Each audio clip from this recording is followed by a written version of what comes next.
Olá, seja muito bem-vindo a este terceiro e último bloco do Checkmate, que recebe hoje o jornalista, escritor, professor Geraldo Queiroz. Professor Geraldo Queiroz, a gente estava falando no final do segundo bloco a respeito dos colaboradores do livro, além do senhor, da Regiane Lordão, do Tarcísio Gugel, o de Nicolau Frederico, o Oden Madruga, tem várias contribuições em termos de aula da saudade, crônica, em vários formatos, né? O Oden, Berilo Vanderlei, Jorge Batista. Quem mais a gente pode fazer? Bem, tem um texto do Albemar Furtado? Não, pois é, eu tinha falado exatamente no direcionamento da obra, né? Uhum. Primeiro o trabalho de dois textos históricos, certo. Depois exatamente o trabalho dos textos da época, a reunião dos textos da época, e aí um terceiro bloco, que foi exatamente o bloco dos depoimentos solicitados agora, uhum. E que se transformaram nas narrativas, certo? Então, são depoimentos e narrativas feitas por Cassiana Arruda, por Albemar Furtado, por Antônio Melo, e muitos outros, Ana Maria Consentino, uhum. E muitos outros ex-alunos e ex-professores também, certo? Tá. E alguns também que até certo ponto a gente achou interessante, colaboradores, que a gente achou interessante porque mostram momentos vividos pela faculdade e que até certo ponto não se caracterizam como momentos acadêmicos, mas que foram importantes para se reconstituir nessas memórias.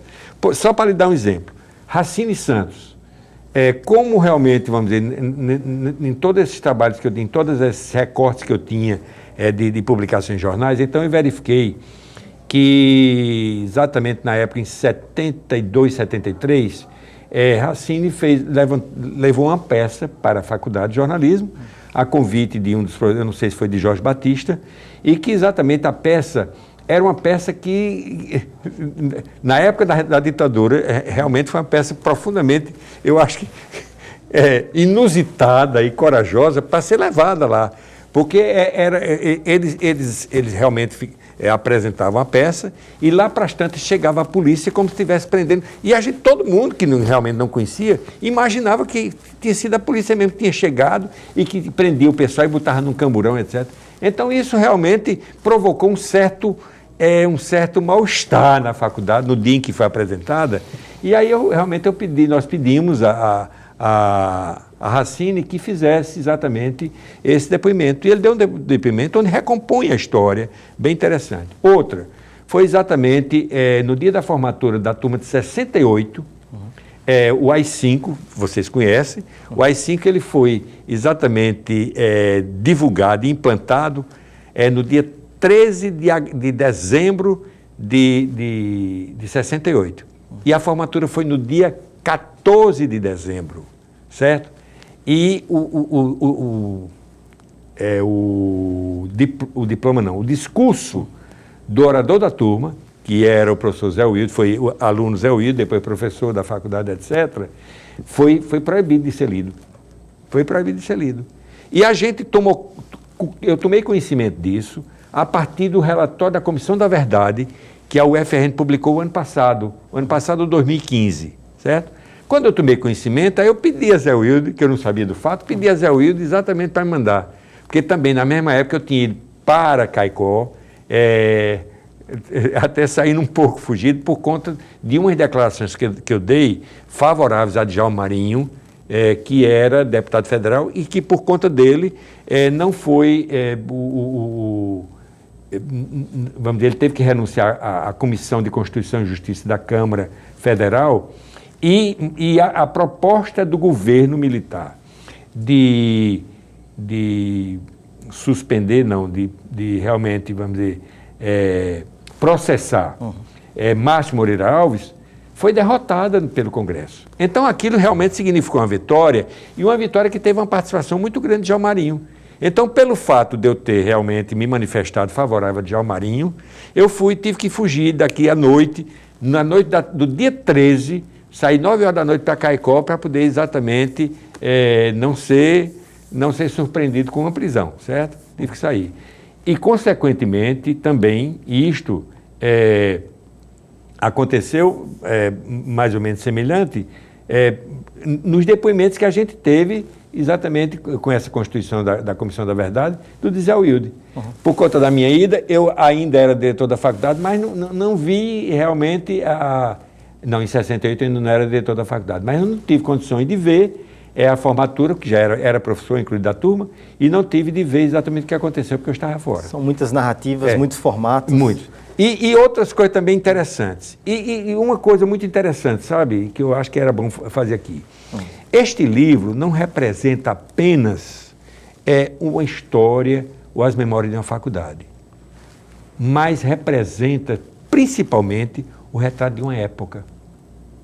Por isso é que eu acho que ele é importante não apenas para o aluno de jornalismo, não apenas para a pessoa vinculada ao jornalismo, mas qualquer pessoa que queira ver um pouco a época vivida dos anos 60 e 70, inclusive em termos de moda, vamos dizer, a minissaia era uma coisa tão mini, que exatamente está aqui retratada no livro. Então, realmente é interessante isso, porque mostra, além de uma memória, de uma escola superior, todo o retrato de uma época vivida naquele momento em Natal, certo? Sim. Vamos a mais uma pergunta? Geraldo, como o Checkmate influenciou para que o curso de jornalismo ele fosse incorporado na UFRN? Felipe, ele foi de suma importância. E eu posso até dizer o seguinte, o Checkmate ele teve uma extensão muito maior do que simplesmente isso. Mas a abordagem que a gente deu, principalmente no nosso texto, se direcionou muito na federalização. Por quê? Porque foi de fundamental importância a participação dos estudantes e a criação do Checkmate para que a faculdade realmente chegasse à universidade. E aí vou fazer uma retrospectiva histórica. Existia o desejo, existia a iniciativa de nós sermos não uma faculdade de jornalismo, mas queríamos ser uma faculdade de comunicação. Queríamos ter outras habilitações, além da habilitação de jornalismo, que a faculdade já existia. Queríamos ter uma habilitação em publicidade e propaganda, queríamos ter. E isso realmente nos impediu o Estado, pela própria carência que nós vivemos na Fundação, isso realmente era limitante, certo? Era um pouco limitado para que a gente realmente evoluísse. E aí realmente entramos numa luta para a federalização, uma luta que teve realmente vários momentos, mas que o momento maior foi quando se criou o Checkmate. E a gente pode perceber isso muito bem no livro, porque exatamente o primeiro Checkmate, e que eu tenho a honra de mostrar a vocês aqui, de uma forma muito interessante, o folder do primeiro Checkmate realizado na Fundação. Aqui tem exatamente o folder. 1972? Em 1972, feito em mimeógrafo, onde realmente se puder se mostrar coloca. aí para a nossa câmera. Eu posso mostrar e talvez até seja interessante para responder a resposta dele, um pouco do que tem o texto, certo? O texto exatamente começa dessa forma. Quem é responsável pelo atraso da federalização de jornalismo? Que explicação se pode dar para a cobrança de anuidades aqui, na faculdade? Quando teremos uma redação modelo devidamente instalada? Onde deve ficar jornalismo? Na Zé Augusto mesmo ou na UFRN? Porque a Fundação não dá condições concretas para as aulas práticas. Quando sairá, afinal, o Museu da Imagem e do Som? Se o colega se interessa pelas respostas a essas ou a quaisquer outras perguntas ligadas ao tema Fundação Zé Augusto e a Faculdade de Jornalismo, prepare-se para comparecer e participar do primeiro Checkmate, dia 9, sexta-feira, às 20h30, aqui mesmo no pátio da escola. Quem estará concedendo entrevista coletiva e aceitando o debate com todos os alunos será o presidente da Fundação, que era o professor Diógenes da Cunha Lima. Este Checkmate irá se repetir toda sexta-feira. Cada semana teremos uma personalidade do nosso jogo de xadrez. Pode ser uma autoridade, como o intelectual Diógenes, pode ser um artista, um político, um jogador de futebol, um escritor, um pai de santo, um comunicador, uma miss ou um colega nosso. Checkmate quer comunicação, quer cultura, antes de tudo. Mas quer também colocar os pontos nos is de muita coisa. Checkmate lhe diz: não se perca de mim, não se esqueça de mim, não desapareça. Venha, veja, seja. Seja um jornalista vivo, desde já. Então isso realmente foi muito avanço para a época, certo? E isso mostra realmente como foi conduzido o checkmate na luta pela federalização. Então, além do checkmate com o presidente da fundação, houve mais um checkmate com o governador do estado, já que a fundação era ligada ao governo do estado. Especificamente sobre o checkmate, teve outras coisas que o governador era Cortez Pereira, respondeu muito bem, certo? Mas respondeu tão bem que o Jornal do Brasil perguntou a ele, sai publicado no Jornal do Brasil, e tem exatamente essa publicação aqui, onde ele faz elogios ao programa. Como realmente o programa da Faculdade de Jornalismo a Faculdade de Jornalismo estava com um programa dos estudantes profundamente inovador. E o terceiro checkmate foi com o reitor Genário Fonseca. Então, dessa forma, o checkmate fechou, que nós podemos dizer, já fechou o firo da federalização. Que ocorreu em 1976, Exato. né? Não, a agregação, um ano antes, pouco menos de um ano, depois do checkmate, a faculdade não estava federalizada, a faculdade já estava agregada. Agregada. Então, isso foi realmente uma luta, uma reivindicação e uma luta muito forte. Então, realmente, houve todo o empenho do estudante que entendeu a posição da direção, que entendeu a posição dos professores e que se engajaram na luta. E se engajaram para valer. E a gente deve aos estudantes a ida para a universidade. Muito bem. Mais uma pergunta? Vamos. Quanto tempo durou verdadeiramente esse processo de federalização da Faculdade de Jornalismo? Olha, o processo de federalização, porque na época as outras faculdades elas foram federalizadas de uma forma diferente. Simplesmente, vamos dizer, havia um interesse da escola de incorporar aquela, por exemplo, medicina, direito, etc. Havia interesse, a faculdade era incorporada e, consequentemente, já passava a compor a universidade, antes de ser federal, a universidade estadual, que depois foi federalizada. Com o jornalismo foi um tanto quanto mais difícil, porque o jornalismo já veio bem depois, foi uma escola que surgiu não no primeiro momento das escolas superiores no Rio Grande do Norte. Então, o jornalismo, por conta de ter sido difícil, ele realmente teve que ter essas estratégias de trabalho para poder. Então, o tempo que demorou para federalizar, eu posso dizer o seguinte: em 70, eu ainda estava na direção da Faculdade de Jornalismo, quando houve o checkmate. Em 72, houve o primeiro sobre a faculdade, sobre a federalização. Se eu não me engano, foi em junho de 72. Em abril de 73, nós já estávamos agregados à faculdade. Com essa agregação, houve exatamente alguns direcionamentos.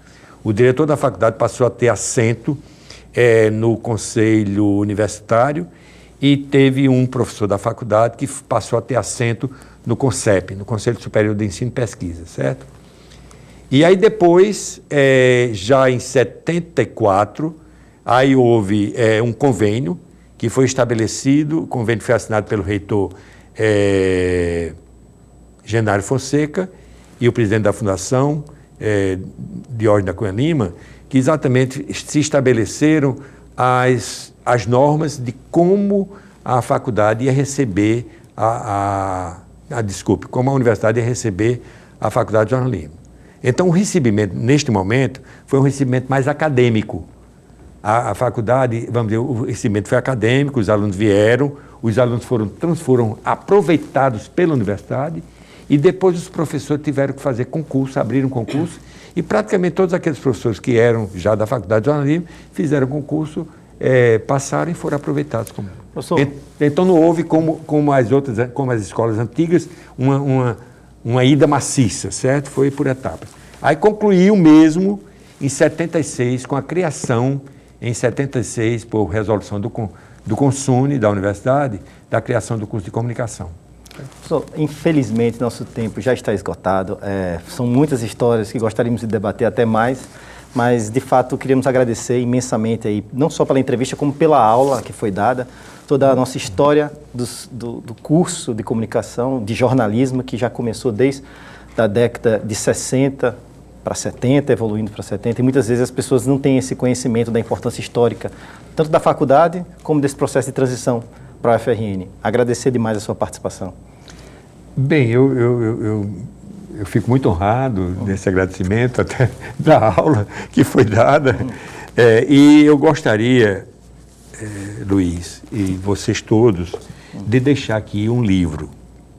E o objetivo de deixar esse livro como presente dos organizadores do livro, não apenas de mim, mas de Rejane Lordão, de Nicolau Frederico, de Tarcísio Gugel, que organizamos, e daquelas pessoas que participaram como colaborador do livro, os autores de textos que realmente constam do livro, a gente deixar esse livro aqui para vocês, estudantes de comunicação, através do professor que é responsável pelo programa, para que vocês deem continuidade a essa história.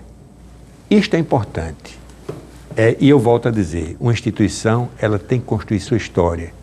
E sua história tem que ser construída para e passo, a gente realmente tendo cuidado de se organizar, de guardar e exatamente de se inteirar dos fatos e, consequentemente, escrevê-los. Certo? Muito obrigado, professor. Agradecemos o presente que eu vou aqui passar para os nossos alunos da disciplina do Checkmate. Desta forma, vamos encerrando mais um programa Checkmate. Agradecemos a sua audiência e voltamos na próxima semana com mais entrevistas. Eu gostaria só de fazer um complemento. No dia do lançamento, nós fizemos também uma entrega com o mesmo objetivo, a coordenação do curso de comunicação, aliás, a chefia do departamento de comunicação da UFRN de um livro desse, com a mesma responsabilidade. Vamos construir a continuidade dessa história. Nós deixamos um marco, que este marco seja realmente se encontre outras alternativas de construção da história, de continuidade da construção da história. Muito obrigado, pessoal. Muito obrigado. E assim encerramos mais um Checkmate.